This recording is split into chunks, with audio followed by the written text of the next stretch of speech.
प्रिय श्रोताओं, आज की कहानी शुरू होती है प्राचीन भारत के एक समृद्ध राज्य वर्धमान से।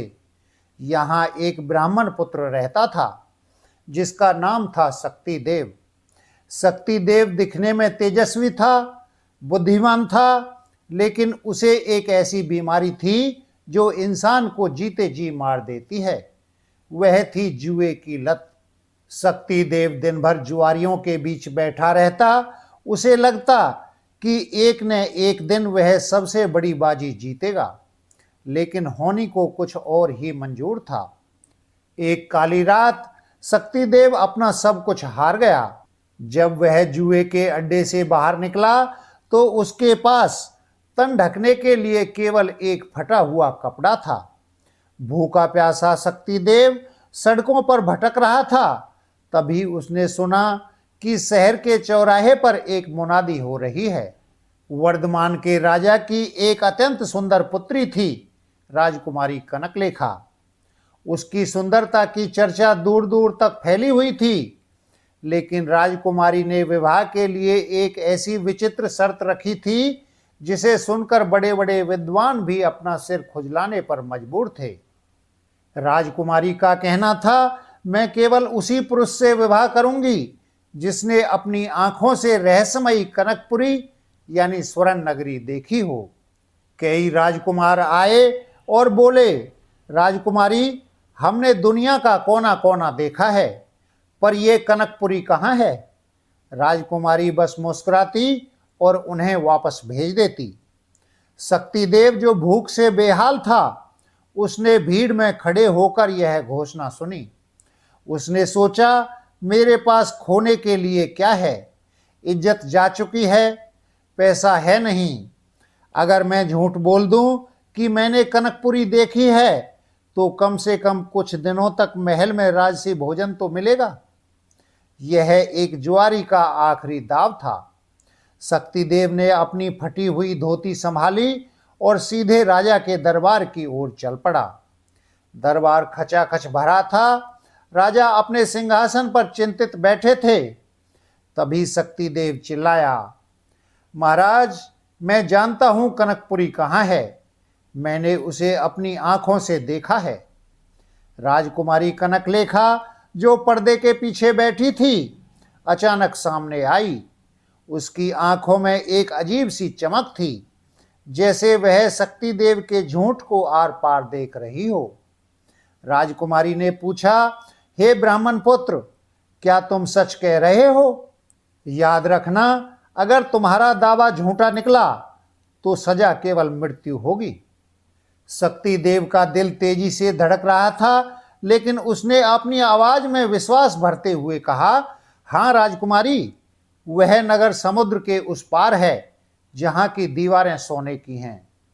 राजकुमारी ने एक क्षण के लिए शक्तिदेव को देखा और फिर अपने पिता से कहा, पिताजी, इसे अतिथि गृह में ले जाइए, इसकी खूब सेवा की जाए। लेकिन राजकुमारी रुकी और शक्तिदेव की आंखों में आंखें डालकर बोली, कल सुबह तुम्हें मेरे सामने कनकपुरी का नक्शा बनाना होगा और वहां पहुंचने का मार्ग भी बताना होगा। अगर तुम्हारी कहानी में एक शब्द भी गलत हुआ तो कल की शाम तुम जीवित नहीं देखोगे। शक्तिदेव को शाही कमरे में भेज दिया गया। सामने 56 भोग रखे थे, लेकिन उसके गले से निवाला नहीं उतर रहा था।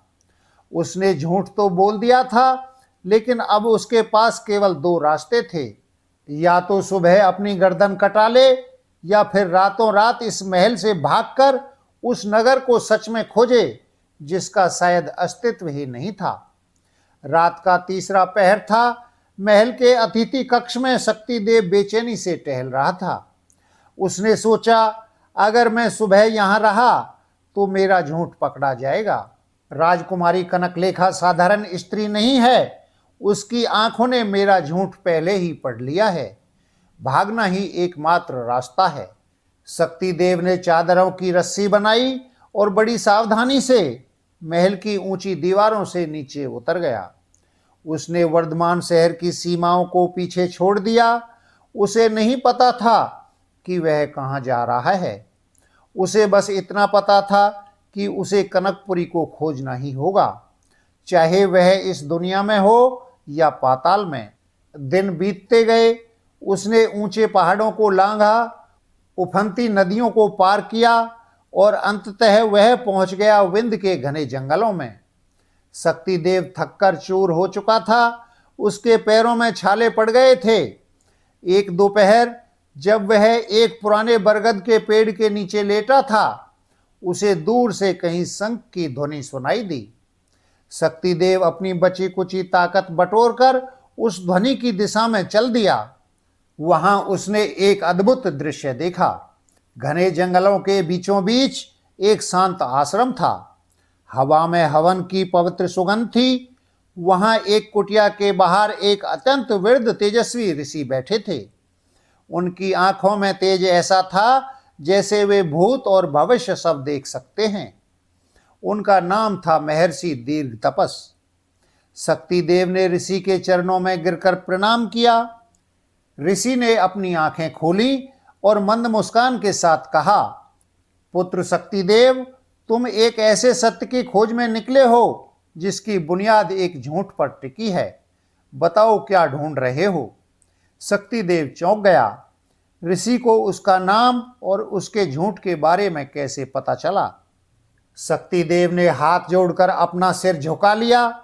उसने कहा, हे महात्मा, मैं पापी हूं। मैंने जीवन के मोह में कनकपुरी देखने का झूठ बोला, पर अब मैं उसे सच में खोजना चाहता हूं। क्या ऐसी कोई नगरी वाकई है या मैं अपनी मौत की ओर बढ़ रहा हूं? ऋषि दीर्घ तपस ने एक लंबी गहरी सांस ली और बोले, कनकपुरी कोई कल्पना नहीं है पुत्र, लेकिन वह इंसानों की दुनिया का हिस्सा भी नहीं है। वह विद्याधरों की नगरी है। वह उत्सथल के पास कहीं गहरे समुद्र के बीच छिपी है। वहां तक पहुंचने का रास्ता केवल वही जानता है जिसने लहरों से दोस्ती की हो। ऋषि ने आगे बताया, यहां से कई कोस दूर समुद्र के किनारे विटांगपुर नाम का एक नगर है। वहां समुद्रदत्त नाम का एक व्यापारी रहता है। वह अपने जहाजों के साथ द्वीपों की यात्रा करता है। केवल वही तुम्हें उस दिशा में ले जा सकता है। ऋषि ने शक्तिदेव को कुछ विशेष वनौषधियां और मंत्र दिए ताकि वह रास्ते की थकावट और खतरों से बच सके। शक्तिदेव के मन में अब उम्मीद की एक छोटी सी किरण जल उठी थी। उसने ऋषि का आशीर्वाद लिया और विटांगपुर की ओर निकल पड़ा। कई दिनों की कठिन यात्रा के बाद वह विटांगपुर पहुंच गया। वहां उसने समुद्रदत्त को ढूंढ निकाला। समुद्रदत्त एक अनुभवी व्यापारी था जिसकी आंखों में हजारों मील के समुद्री सफर का अनुभव चमक रहा था। जब शक्तिदेव ने उससे कनकपुरी ले जाने की विनती की तो समुद्रदत्त जोर से हंसने लगा। उसने कहा, युवक, कनकपुरी कोई बाजार नहीं है जहां मैं तुम्हें ले जाऊं। वह देवताओं और विद्याधरों की भूमि है। वहां जाने का मतलब है अपनी जान हथेली पर रखना। क्या तुम तैयार हो? शक्तिदेव की आंखों में अटूट संकल्प था। उसने कहा, मरना तो मुझे वर्तमान में भी था, अब समुद्र की गोद में ही सही। शक्तिदेव के साहस को देखकर समुद्रदत्त ने उसे अपने विशाल जहाज पर चढ़ने की अनुमति दे दी। जहाज ने लंगर उठाया और विशाल नीले समुद्र को चीरते हुए आगे बढ़ चला। पहले कुछ दिन बहुत शांत थे। उसे लगा कि शायद सफर आसान होगा, लेकिन 7वें दिन प्रकृति ने अपना असली रूप दिखाया। अचानक दोपहर में सूरज गायब हो गया और आसमान काला हो गया। हवाएं ऐसी चलने लगी जैसे कोई दानव चीख रहा हो। समुद्रदत्त चिल्लाया, मस्तूल नीचे करो, पाल लपेटो, हम एक भयानक चक्रवात के घेरे में हैं। लहरें अब पहाड़ों जितनी ऊंची उठ रही थीं।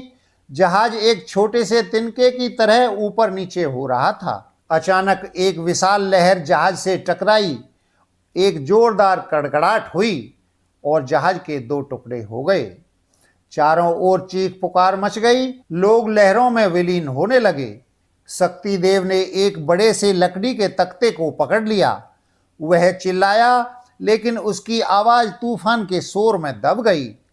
कुछ ही पलों में वह विशाल जहाज और उसके साथी समुद्र की गहराइयों में समा गए। शक्तिदेव अब उस असीम सागर में अकेला था। 2 दिनों तक शक्तिदेव उस तख्ते के सहारे भूखा प्यासा लहरों पर बहता रहा। तभी उसे दूर एक डरावनी गूंज सुनाई दी। वह बड़भाग्नि का भंवर था, समुद्र का वह हिस्सा जहां पानी पाताल की ओर गिरता है। शक्तिदेव का तख्ता उस भंवर की ओर खींचने लगा। शक्तिदेव ने अपनी आंखें बंद कर लीं और ईश्वर को याद किया। तभी उसने ऊपर देखा तो उसके होश उड़ गए। एक विशालकाय पक्षी जिसके पंख बादलों जितने बड़े थे, नीचे की ओर झपट रहा था। वह गरुड़ जैसा एक विशाल पक्षी था जो समुद्र की बड़ी मछलियों का शिकार करने आया था। शक्तिदेव के मन में बिजली की तरह एक विचार आया। उसने अपनी चादर से खुद को उस पक्षी के पैरों से कसकर बांध लिया। जैसे ही वह विशाल पक्षी एक बड़ी मछली को पकड़कर ऊपर उड़ा, शक्तिदेव भी उसके साथ आसमान की ऊंचाइयों में पहुंच गया। शक्तिदेव की सांसें अटकी हुई थीं। घंटों की उड़ान के बाद उस पक्षी ने एक ऊंचे पहाड़ की चोटी पर बसे एक सुनसान द्वीप पर उतरने का फैसला किया। शक्तिदेव ने धीरे से अपनी रस्सी खोली और झाड़ियों में छिप गया। जब वह पक्षी उड़ गया तब शक्तिदेव ने सामने देखा। वह द्वीप कोई साधारण टापू नहीं था। वहां की रेत चांदी की तरह चमक रही थी। शक्तिदेव को लगा कि शायद उसकी मंजिल मिल गई है। शक्तिदेव ने जैसे ही महल के भारी दरवाजे को धक्का दिया, वे बिना किसी शोर के खुल गए। अंदर का नजारा देखकर उसकी आंखें फटी की फटी रह गईं। फर्श कीमती नीलमणि से बना हुआ था और दीवारों पर ऐसी नक्काशी थी जैसे वे अभी बोल पड़ेंगी। वह महल के गलियारों में आगे बढ़ा, तभी उसे एक संगीत सुनाई दिया। वह किसी स्त्री की आवाज थी जो बहुत करुण और सुंदर विलाप जैसा संगीत गा रही थी। शक्तिदेव उस आवाज का पीछा करते हुए महल के मध्य भाग में पहुंच गया। वहां एक ऊंचे सिंहासन पर एक युवती बैठी थी। उसकी आभा किसी देवता जैसी थी, लेकिन उसकी आंखों में गहरी उदासी थी। वह कोई साधारण स्त्री नहीं, बल्कि एक विद्याधरी थी जिसका नाम था चंद्रप्रभा। शक्तिदेव को देखते ही वह चौंक कर खड़ी हो गई। उसने आश्चर्य से पूछा, हे नश्वर मनुष्य, तुम यहाँ कैसे आए? क्या तुम नहीं जानते कि यह स्थान इंसानों के लिए वर्जित है? शक्तिदेव ने साहस बटोरकर अपनी पूरी कहानी सुनाई। जुआ, राजकुमारी कनकलेखा की शर्त और समुद्र की तबाही। चंद्रप्रभा की आंखों में सहानुभूति के आंसू आ गए। उसने बताया, शक्तिदेव, तुम जिस कनकपुरी को खोज रहे हो वह यहाँ से अभी भी और दूर है। कनकपुरी विद्याधरों की राजधानी है। मैं वहाँ के राजा की पुत्री हूँ, लेकिन एक श्राप के कारण मुझे इस निर्जन द्वीप पर अकेले रहना पड़ रहा है। उसने एक और चौंकाने वाली बात कही, वर्धमान की राजकुमारी कनकलेखा कोई और नहीं बल्कि मेरी छोटी बहन है। उसे भी एक भूल के कारण मृत्युलोक पर जन्म लेना पड़ा। वह उसी से विवाह करेगी जो कनकपुरी का मार्ग जानता हो, ताकि वह वापस अपने लोक आ सके।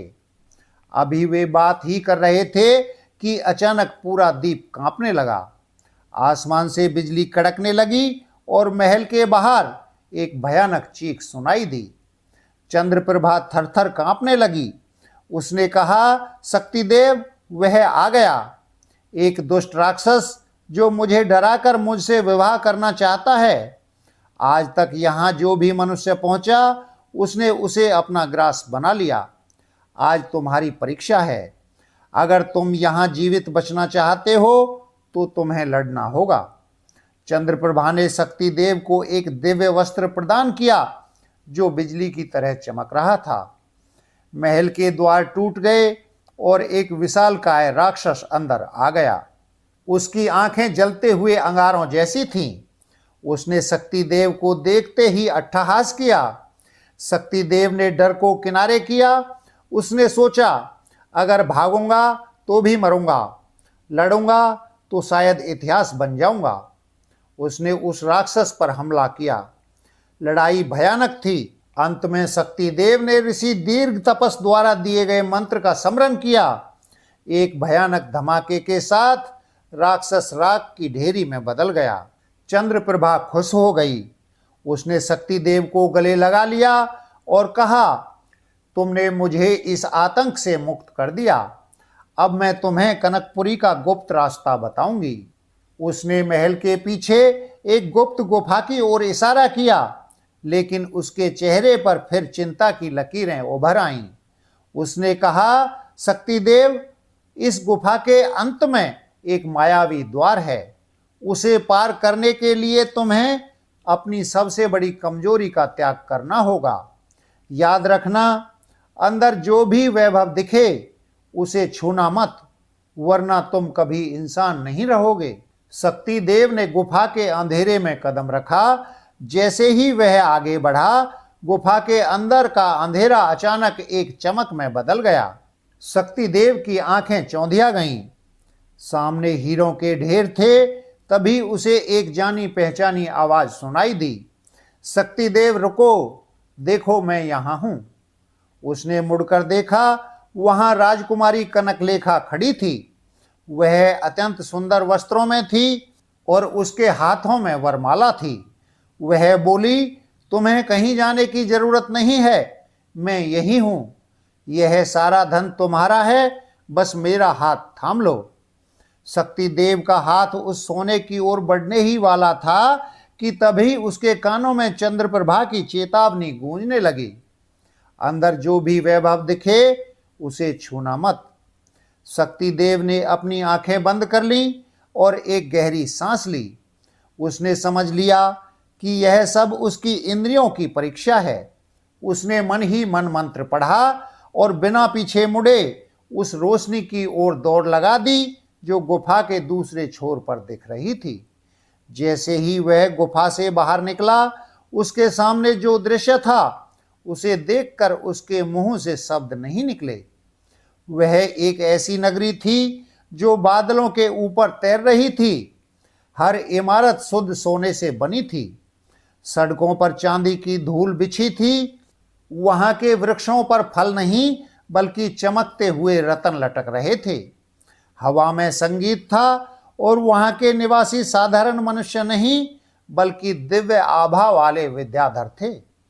यही थी कनकपुरी, वह स्थान जहां समय ठहर जाता है और जहां मृत्यु का कोई डर नहीं। शक्ति देव को वहां के सैनिक, जो सुंदर पंखों वाले योद्धा थे, पकड़कर राज दरबार ले गए। वहां ऊंचे सिंहासन पर विद्याधरों के सम्राट परमेश्वर विराजमान थे। उनकी एक नजर ही किसी को भस्म करने या अमर बनाने के लिए काफी थी। राजा ने कड़कती आवाज में पूछा, हे नश्वर मानव, हमारी पवित्र नगरी में तुम यहां तक कैसे पहुंचे? क्या तुम मौत की तलाश में आए हो? शक्ति देव डरा नहीं। उसने झुककर प्रणाम किया और अपनी पूरी यात्रा सुनाई, वर्धमान से लेकर समुद्र के तूफान तक और चंद्रप्रभा की रक्षा से लेकर गुफा की परीक्षा तक। शक्ति देव की सच्चाई और साहस देखकर राजा की आंखों में नमी आ गई। उसने अपनी शक्ति से देखा कि वह युवक वाकई निस्वार्थ भाव से यहाँ आया है। राजा ने मुस्कुराते हुए कहा, शक्ति देव, तुम जिसे वर्धमान की राजकुमारी कनकलेखा समझते हो, वह वास्तव में मेरी ही पुत्री है। एक छोटे से अपराध के कारण उसे पृथ्वी पर जन्म लेने का श्राप मिला। उसने वह शर्त इसलिए रखी थी ताकि वह किसी ऐसे वीर को ढूंढ सके जो उसे वापस घर लाने का रास्ता खोल दे। राजा ने बताया कि राजकुमारी कनकलेखा का श्राप अब समाप्त होने वाला है, लेकिन उसके लिए शक्तिदेव को एक अंतिम कार्य करना होगा। राजा ने शक्तिदेव को एक दिव्य कल्प वृक्ष का फल दिया। राजा ने कहा, यह फल ले जाओ। जैसे ही तुम इसे राजकुमारी को खिलाओगे, उसे अपने दिव्य रूप की याद आ जाएगी और वह फिर से विद्याधरी बन जाएगी। लेकिन याद रखना, यह फल तुम्हें कल सूर्योदय से पहले वर्धमान पहुंचाना होगा। शक्तिदेव हैरान था। महाराज, यहां तक आने में मुझे महीने लगे, मैं एक रात में वापस कैसे पहुंच सकता हूं? राजा ने हाथ हिलाया और एक जादुई विमान प्रकट हुआ। राजा बोले, यह विमान तुम्हें ले जाएगा, लेकिन वर्धमान के राजमहल के किनारे पहुंचते ही यह गायब हो जाएगा। आगे का रास्ता तुम्हें खुद तय करना होगा। शक्तिदेव का जादुई विमान हवा को चीरता हुआ उड़ रहा था, लेकिन जैसे ही वर्धमान के राजमहल की सीमा दिखाई दी, विमान एक सुनहरी रोशनी में बदलकर अदृश्य हो गया। शक्तिदेव नीचे गिर पड़ा। वह धूल और मिट्टी से सना हुआ था, उसके कपड़े फटे थे, वह एक भिखारी जैसा दिख रहा था। वह भागते हुए महल के मुख्य द्वार पर पहुंचा तो पहरेदारों ने उसे रोक दिया। शक्तिदेव चिल्लाया, मुझे जाने दो, मैं राजकुमारी के लिए जीवन लाया हूं। लेकिन किसी ने उसकी नहीं सुनी। उसे धक्के मारकर बाहर निकाल दिया गया। तभी शक्तिदेव ने एक आखिरी दांव खेला।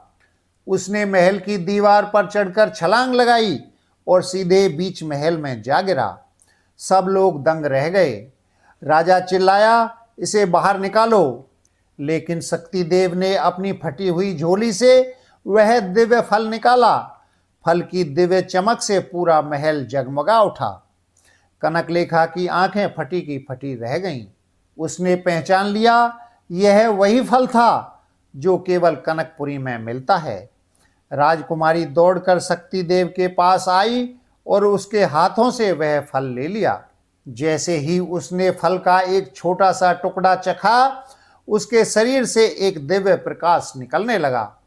वह प्रकाश इतना तीव्र था कि दरबार में बैठे सभी लोग अपनी आंखें बंद करने पर मजबूर हो गए। देखते ही देखते राजकुमारी के राजसी वस्त्र दैवीय वस्त्रों में बदल गए। उसकी सुंदरता अब मानवीय न रहकर अलौकिक हो गई। वह अब कनकलेखा नहीं बल्कि विद्याधरी कनक प्रभा थी। उसने शक्तिदेव का हाथ पकड़ा और बोली, तुमने मुझे न केवल कनकपुरी का मार्ग दिखाया बल्कि अपने साहस से मुझे इस नश्वर देह के श्राप से मुक्त कर दिया। आज से तुम केवल ब्राह्मण पुत्र नहीं बल्कि मेरे पति और इस विद्याधर लोक के स्वामी हो। राजा और पूरी सभा स्तब्ध थी। शक्तिदेव जो एक साधारण इंसान था, अब एक महान विद्याधर के रूप में चमक रहा था।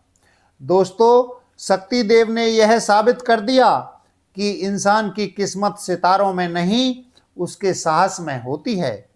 एक जुआरी जो सब कुछ हार चुका था, उसने अपनी दृढ़ इच्छा शक्ति से न केवल असंभव को संभव बनाया बल्कि एक दिव्य प्रेम का स्वामी बना। कनकलेखा और शक्तिदेव वापस कनकपुरी लौट गए, जहां वे युगों युगों तक सुखपूर्वक रहे। और वर्धमान के लोग आज भी इस कहानी को सुनाते हैं कि कैसे एक झूठ जिसे सच बनाने की जिद की गई एक अमर गाथा बन गया। तो प्रिय श्रोताओं, कैसी लगी आपको राजकुमारी कनकलेखा और शक्तिदेव की यह रोमांचक कहानी? अगर आपको यह सफ़र अच्छा लगा हो तो वीडियो को लाइक करें और कमेंट में अपनी राय जरूर दें।